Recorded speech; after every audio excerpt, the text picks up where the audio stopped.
Thanks for staying with us. We're at the Wheat Innovation Center, and we're joined by Justin Gilpin over here in Manhattan. And Justin, it never fails when things are at their worst. Kansas wheat farmers step up to the plate the best. And what I'm talking about is making sure that we've got money for research. And recently you guys had a bunch of people in town and had some donors in and talking about research going on here at the Wheat Innovation Center. Yeah, absolutely, Brian. Now, when we moved into the Kansas Wheat Innovation Center in 2012, so we've been here about 5 years. Now, when we created the Kansas Wheat Innovation Center, our wheat farmers also established for the first time the Kansas Wheat Commission Research Foundation. And so we've had the commission in place for over 60 years, where farmers pay checkoff dollars. Checkoff dollars go to wheat research, market promotion, but we've never had an avenue to raise charitable, tax-deductible contributions that could go directly towards wheat research. So we created the Kansas Wheat Commission Research Foundation. Opportunities within the Innovation Center, and so we had individual farmers that contributed to the foundation. This marked our 5-year anniversary of that, and so we recently had a founders event here at the Innovation Center, where we brought a lot of those original donors in.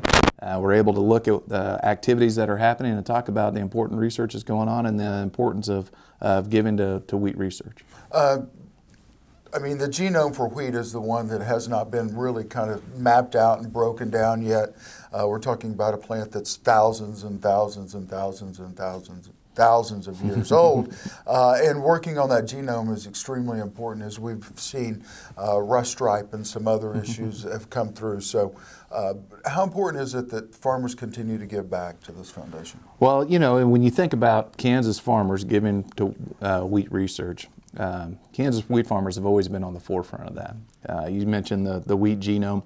It was actually in 2005 when Kansas wheat farmers in a meeting in Garden City stepped up and were the first ones to actually make a concentrated effort, dedicating resources to go after sequencing the wheat genome that at that time a lot of people said was going to be too complex to do. And here we are about 12 years later after that initial meeting by Kansas wheat farmers in 2005 in Garden City, and this year there is going to be an announcement of the wheat genome being sequenced, and technologies have made rapid advancements that's going to allow that to happen. But there's actually Kansas wheat farmers at the very beginning of that, working with researchers at Kansas State, that then became a global effort that's going to make this great accomplishment done. And then hopefully we'll do a nice announcement here in Manhattan on that. Perfect. We're going to take a quick break. When we come back, we're going to finish up with Justin at the Kansas Wheat Innovation Center. You're watching kansasAGreport. We'll see you in just a minute. This segment brought to you by Farm Bureau, a grassroots ag organization representing the state's farmers and ranchers since 1919. KFB.org. Oldie Seed Farms, carrying soil-specific seed. Find them on the web at oldieseed.com. That's OHLDE seed.com. Grass and Grain, online or in the mail, keeping Kansas farmers informed for over 60 years. grassandgrain.com. Kansas Wheat Commission, leaders in the adoption of profitable innovations for wheat. Online at kswheat.com.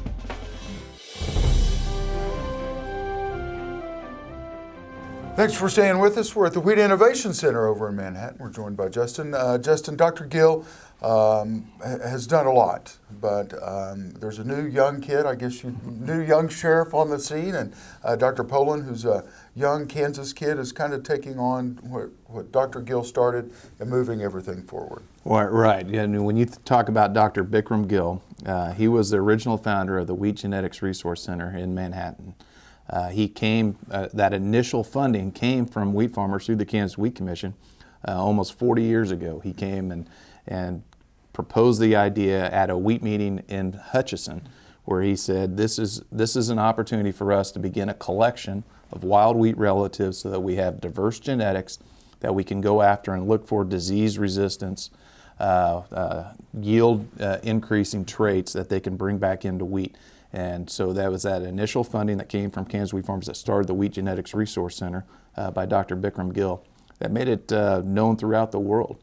And so as Bikram's kind of nearing his end of his career, we're really fortunate to have a Dr. Jesse Poland, who grew up in Geary County, And actually it is a unique story in the fact that he's a Kansas kid, went to Kansas State University, got his doctorate and from Cornell, and he's actually one of the world-renowned geneticists when it comes to wheat. And we have him back here at Kansas State University, where he'll be heading up the Wheat Genetics Resource Center and some of those lead efforts, and actually is leading up some pretty significant projects through USAID, Feed the Future projects, and then also our National Science Foundation grant that we've been able to receive. And having that kind of talent in place here in Manhattan is pretty unique, it's special, and it's hopefully we're going to do good things for Kansas wheat farmers. And we're talking about millions of dollars. We're not talking a small $100,000 grant here, this takes millions of dollars to do. It's significant, and it's you know, the fact that we have the Kansas Wheat Innovation Center really is the backbone for going after these big grants, because then we're able to say we've got the infrastructure in place, we have commitment from wheat farmers to want to see improved genetics.